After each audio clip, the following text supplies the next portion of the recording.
الله الرحمن الرحيم. الأبيات التالية بعنوان الرسالة، أهداء إلى قبيلة رعفيت المهرية بشيوخها ورجالها.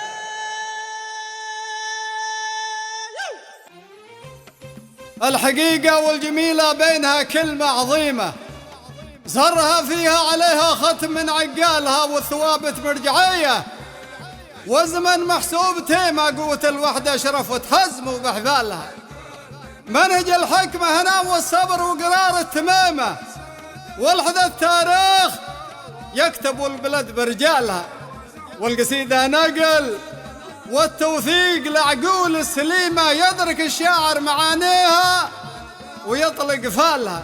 الكبار كبار والمعنى هنا نخوة وشيمة، والمواقف دارت الأيام تشرح حالها.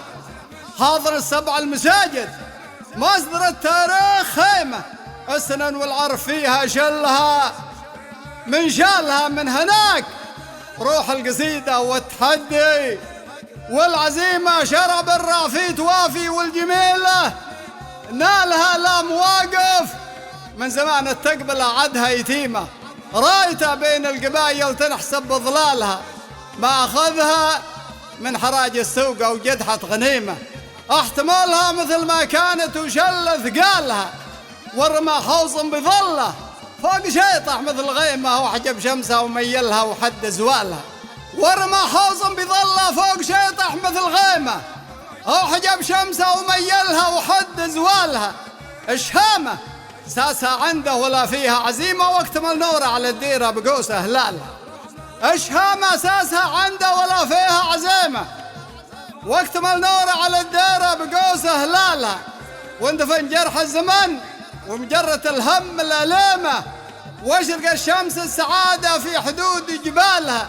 بارك الله فيه من كان السبب والله يديمه، قالها بلسان حال القوم كله قالها.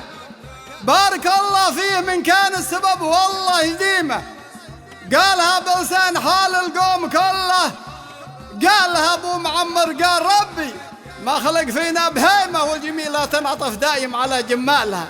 فيك يا عثمان عرق النومسة والله يديمه، والصفات المعنوية تكتمل بكمالها. ما تفرط بالجميلة والخطوط المستقيمة، خالها من عمها وعمها من خالها. ما تفرط بالجميلة والخطوط المستقيمة، خالها من عمها وعمها من خالها. واحتضنها صدر بن رعفيت في لبس ميمة، راس مال التقبلة عنده وهو أوفى لها. واحتضنها صدر بن رعفيت في لبس ميمة، راس مال التقبلة عنده وهو أوفى لها. قد خبرها الواقد وتحدى على الواقع زعيمة، والثوابت والشواهد سرها بزوالها. في سما حوصم صحايب ساقها براق ديمة، ريحها شرقي عصف نود الجنوب وشمالها. واسبل الجودة وهبت ريح ومكارم كريمة، وارتوى الشيطح وسالت من ثعور زبالها.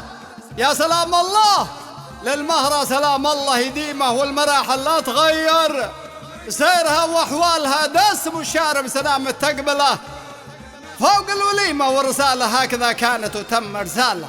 دسم الشارب سلام التقبله فوق الوليمة، والرسالة هكذا كانت وتم رسالة. الشاعر عبد الله بن مدهل المهدي.